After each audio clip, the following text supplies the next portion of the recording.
இன்னைக்கு நம்ம ஓய்ஸ்டர் கறி அதாவது சிப்பி கறியை வச்சு ஒரு சிம்பிளான வறுவல் ரெசிபி தாங்க பார்க்க போகிறோம். நம்மளோட ஸ்டைலில் எப்படி பண்ணியிருக்கோம் பார்க்கலாம். பொதுவாகவே சிப்பி கறின்னு பார்த்தீங்கன்னா பெண்களுக்கு, குழந்தைகளுக்கு எல்லாருக்குமே ரொம்ப ரொம்ப உடம்புக்கு நல்லது. எங்கள் ஏரியாவில் பார்த்தீங்கன்னா எங்களுக்கு கொஞ்சம் லேட்டாக தான் கிடைக்கும். எங்களுக்கு அவ்வளோ நாங்கள் கடல் பக்கத்தில் இல்லை, அதனால எங்களுக்கு அவ்வளோ சீக்கிரம் கிடைக்காது. இந்த தடவை மார்க்கெட்டில் பார்த்தீங்கன்னா எனக்கு ஈஸியாக கிடைச்சது, அது விலை மலிவாக வேற கிடைச்சது. நான் ஃபர்ஸ்ட் டைமாக வாங்கிட்டு வந்திருக்கேங்க. இது நான் ஊரில் தான் சாப்பிட்ருக்கேன், அம்மா வீட்டில் சாப்பிட்ருக்கேன். இந்த டைம் நான் எங்கே செய்திருக்கேன். வாங்க ஃப்ரெண்ட்ஸ், இன்னைக்கு நம்ம கக்கா கறி. கக்கா கறினா மலையாளத்தில் கக்கான்னு சொல்லுவாங்க. நம்ம ஸ்டைலில் சிப்பி கறி வறுவல் எப்படி பண்ணுறதுன்னு பார்க்கலாம். Welcome to R channel cook with Suji. இங்கே நம்ம ஒரு பேன் வச்சுருக்கோங்க. பேன் நல்லா சூடானதும் 1 டேபிள் ஸ்பூன் அளவுக்கு நான் இங்கே எண்ணெய் சேர்த்திக்கிறேன். நான் வந்து நார்மல் குக்கிங் ஆயில் தான் சேர்த்திருக்கேன். இப்போ எண்ணெய் சூடானதும் பூண்டு பார்த்தீங்கன்னா ஒரு 4-5 பல் அளவுக்கு பொடியா கட் பண்ணி இதோட சேர்த்திடலாம். நல்ல பெரிய சைஸ் பூண்டா இருக்கிறதுனால சாப் பண்ணனால உங்களுக்கு அதிகமா தெரியுது. அடுத்ததா சின்ன துண்டு அளவுக்கு இஞ்சி, அதையும் வந்து நம்ம சாப் பண்ணி இதோட சேர்த்திடலாங்க. கூடவே ஒரு 2 பச்சை மிளகாய் விதை இல்லாம விதையெல்லாம் நீக்கிட்டு நீல வாக்குல அரிஞ்சு வச்சிருக்கோம், அதையும் இதோட சேர்த்திடலாம். இப்போ இதை எல்லாத்தையும் கொஞ்சம் நல்ல மணம் வர்ற வரைக்கும் வதக்கி கொடுத்துக்கலாம்.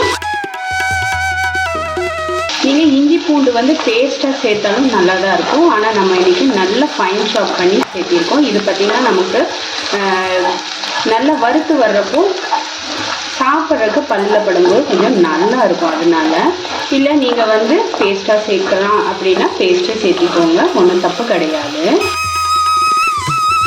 இஞ்சி பூண்டு பார்த்தீங்கன்னா நல்லா வதங்கிடுச்சு. இந்த ஸ்டேஜில் நல்ல ஒரு 2 கைப்பிடி அளவுக்கு நான் சின்ன வெங்காயம் சேர்த்துக்கிறேங்க. நீல வாக்கில் கட் பண்ணி சேர்த்திருக்கேன். இப்போ பார்த்தீங்கன்னா இந்த கக்கா கறி சொல்லக்கூடிய இந்த சிப்பி கறி வந்து நம்ம 1.5 கிலோ வாங்கியிருக்கோம். பார்த்தீங்கன்னா அளவு கொஞ்சமாக தான் இருக்குது. நம்ம எல்லாருக்கும் ஷேர் பண்ணணும் இல்லைங்களா, அதனால கொஞ்சம் வெங்காயம் கொஞ்சம் தூக்கலாக போட்டுட்டோம் அப்படின்னா நல்லாயிருக்கும். சேம் டைம் டேஸ்ட்டும் பார்த்தீங்கன்னா ரொம்பவே சூப்பராக இருக்கும். அதே போல் பெரிய வெங்காயத்தை விட சின்ன வெங்காயம் சேர்த்து பாருங்கள், டேஸ்ட் வைஸும் நல்லாயிருக்கும். பெரிய வெங்காயம் சேர்த்தோன்னா கொஞ்சம் இனிப்படிச்ச மாதிரி ஆகிடும், அதனால தான் நம்ம சின்ன வெங்காயம் சேர்த்திருக்கோம். ஸோ இதுக்கு தேவையான அளவு உப்பு இப்போவே சேர்த்திருந்தாங்க. சேர்த்து நல்லா நிறம் மாறுற அளவுக்கு வதக்கி கொடுத்துடலாம்.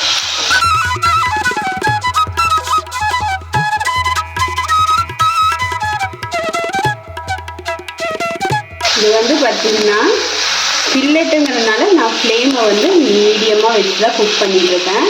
பொதுவாகவே நம்ம வந்து மீடியம் ஃப்ளேமில் வச்சு எந்த ஒரு ரெசிபி செய்யும்போது ரொம்பவே சூப்பராக வருங்க. ஃப்ளேமை ஹையாக வச்சு குக் பண்ணுறதை காட்டிலும் அந்த இஞ்சியும் பூண்டும் வெங்காயமும் சேர்ந்து வணங்கும் போது அந்த ஸ்மெல்லு பார்த்தீங்கன்னா அப்படி இருக்குது. வெங்காயம் பார்த்தீங்கன்னா நல்லா வதங்கிருக்கு.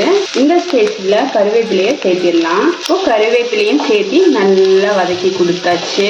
பொதுவாக கருவேப்பிலை வந்து நல்லா கிள்ளி சேர்த்திக்கோங்க, அப்போ தான் அதில் இருக்கிற எசன்ஸில் நமக்கு எக்ஸ்ட்ராக்ட் ஆகி வரும்போது நல்லா இருக்கும். அடுத்ததாக இப்போ நம்ம க்ளீன் பண்ணி வச்சுருக்க இந்த சிப்பி கறியை சேர்த்திடலாம். 1.5 கிலோ அளவுக்கு வாங்கினோம். பார்த்திங்கன்னா எல்லாம் க்ளீன் பண்ணி போக பார்த்தா இந்த அளவுக்கு கம்மியாக இருக்குது. அதனால தான் நம்ம கொஞ்சம் வெங்காயம் தூக்கலாக சேர்த்திக்கிட்டது. இப்போ இந்த வெங்காயத்தோடு சேர்த்து நல்லா வதக்கி கொடுக்கலாம். பாருங்க, நம்ம நல்ல 2 கைப்பிடி அளவுக்கு வெங்காயம் சேர்த்தி போட்டோம். பாருங்க எல்லாம் சுண்டி போயிடுச்சு, இவ்வளோதான் இருக்கு. அதனால தான் நான் வெங்காயம் கொஞ்சம் கூடுதலாக சேர்த்துனது. இப்போ ஃப்ளேமை வந்து நல்லா சிம்மில் வச்சுருக்கேன். ஏன்னா இது காஸ்டிக் பேனுங்கிறதுனால உங்களுக்கு அந்த ஹீட்டை வந்து நல்லா மெயின்டைன் பண்ணும். அதனால இப்போ இதை எல்லாத்தையும் ஒன்று சேர இது போல் பண்ணிடலாங்க. சேர்த்துட்டு இதை லிட் போட்டு க்ளோஸ் பண்ணி ஒரு 5 நிமிஷம் போல் வேக விடலாம். அந்த வெங்காயத்தில் இருக்க ஈரப்பதத்திலேயே நமக்கு வந்து இந்த சிப்பி கறியும் வெந்து வந்துடும். இப்போ ஒரு 5 நிமிஷம் கழித்து ஓப்பன் பண்ணி பார்க்கலாங்க. ஸோ இது பார்த்திங்கன்னா வெங்காயத்தோடு சேர்ந்து நல்லா சுருண்டு வந்திருக்கு. பார்த்தீங்கன்னாலே தெரியும் வெங்காயம் காணாமே போயிடுச்சு. நம்ம ஏற்கனவே பச்சை மிளகாய் சேர்த்திருக்கோம். உங்க காரத்துக்கு ஏற்றாற் போல நீங்க காரத்தை சேர்த்திக்கோங்க. அதே போல பச்சை மிளகாய் பார்த்தீங்கன்னா ஒரு சிலது வந்து காரமா இருக்கும், ஒரு சிலது வந்து காரம் கம்மியா இருக்கும். அது உங்க வீட்டில் எந்த அளவுக்கு காரம் சேர்ப்பீங்களோ அது போல அனுசரிச்சு சேர்த்துக்கோங்க. இப்போ இதுல மஞ்சள் தூள் பார்த்தீங்கன்னா ஒரு சிட்டிகை அளவுக்கு சேர்த்திடலாம். அடுத்ததா மிளகாய் பொடி பார்த்தீங்கன்னா ஒரு ஸ்பூன் அளவுக்கு சேர்த்திக்கிறேன். நான் சின்ன ஸ்பூன்ல தான் சேர்த்திருக்கேன். அதுதான் நான் சொன்னது, உங்க வீட்டில் எந்த அளவுக்கு காரம் சேர்ப்பீங்களோ அதுக்கு தகுந்தாற் போல சேர்த்திக்கோங்கன்னு. அடுத்ததா எந்த ஸ்பூன்ல மிளகாய் பொடி அளந்தேனோ அதே ஸ்பூன்ல 2 ஸ்பூன் அளவுக்கு மல்லித்தூள் சேர்த்திக்கிறேன். அடுத்ததா இதோட மீன் மசாலா ஒரு சின்ன ஸ்பூன் அளவுக்கு எடுத்திருக்கோம். கரம் மசாலா ஒரு 1/4 டீஸ்பூன் அளவுக்கு மட்டும், ரொம்ப அதிகமா இல்லாம ஒரு 1/4 டீஸ்பூன் அளவுக்கு மட்டும் சேர்த்துக்கலாம். ஸோ இது எல்லாத்தையுமே நல்லா வதக்கி கொடுத்துடலாங்க. இந்த மசாலா பொடி எல்லாம் இந்த வெங்காயத்தோடவும் இந்த சிப்பி கறியோடும் சேர்த்து நல்லா சுருண்டு வர்ற அளவுக்கு நம்ம வதக்கி கொடுத்துக்கலாம். நான் ஃப்ளேமை பார்த்தீங்கன்னா மீடியம் சிம்லேயே தான் வச்சு மெயின்டைன் பண்ணிட்டு இருக்கேன், ஹை பண்ண கிடையாது. இப்போ இதை திரும்பவும் ஒரு 2 நிமிஷம் போல மூடி வச்சு வேக வச்சு எடுக்கலாம்.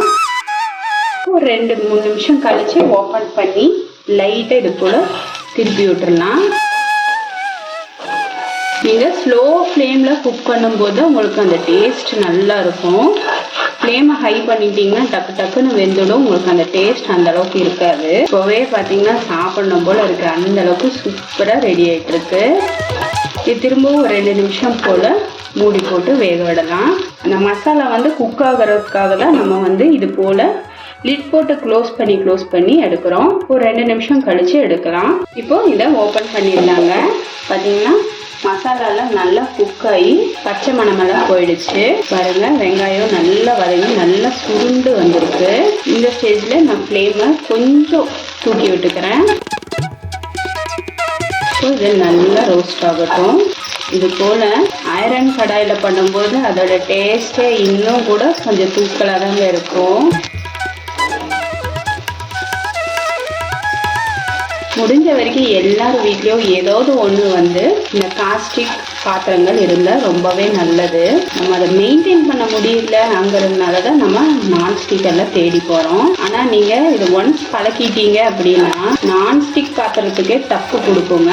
அந்த அளவுக்கு சூப்பராக இருக்கும் நமக்கு இந்த காஸ்டிக் பாத்திரங்களில் சமைக்கிறது. கொஞ்சமாக குருமிளகு தூள் லைட்டாக சேர்த்திக்கிறேன். நம்ம ஆல்ரெடி பச்சை மிளகாய் சேர்த்திருக்கோம், அடுத்ததாக காரப்பொடியும் சேர்த்திருக்கோம், அதனால பார்த்து குருமிளகுத்தூள் சேர்த்திக்கோங்க. தேங்காய் எண்ணெய் பார்த்தீங்கன்னா மேலால் 1 ஸ்பூன் அளவுக்கு மட்டும், சின்ன ஸ்பூன் அளவுக்கு மட்டும் சேர்த்திக்கிறேன். தேங்காய் எண்ணெய் சேர்க்காம நல்லா இருக்காதா அப்படின்னா அப்படிலாம் ஒன்றும் இல்லை, நல்லாவே இருக்கும். இந்த டேஸ்ட்டுக்காக வந்து நான் கொஞ்சமாக சேர்த்திருக்கேன், அது கடைசியில் தான் சேர்த்திருக்கேன். நல்லா சுருண்டு வந்துருக்கு பாருங்கள். இது பார்த்திங்கன்னா நம்ம ரச சாதத்தோடலாம் வச்சு சாப்பிட்றதுக்கு நல்லாயிருக்கும், சப்பாத்தி கூட வச்சு சாப்பிட்றதுக்கும் நல்லாயிருக்கும், ரோல் பண்ணி கூட சாப்பிட்லாங்க சப்பாத்தி கூட வச்சு, நல்லாவே இருக்கும். ஓரங்களெல்லாம் லைட்டாக இது போல் நறுக்கி விட்டுக்கலாம். கடைசியாக கொத்தமல்லி தழை தூவிடலாங்க. அவ்வளோதாங்க, டேஸ்டியான சிப்பி கறி ரெடி ஆயிடுச்சு. நம்ம செய்த இந்த சிப்பி கறி ரெசிபி பிடிச்சிருந்தா லைக் பண்ணுங்க, ஷேர் பண்ணுங்க, சப்ஸ்கிரைப் பண்ணிட்டு வீடியோ பாருங்களேன் ப்ளீஸ். Thank you friends.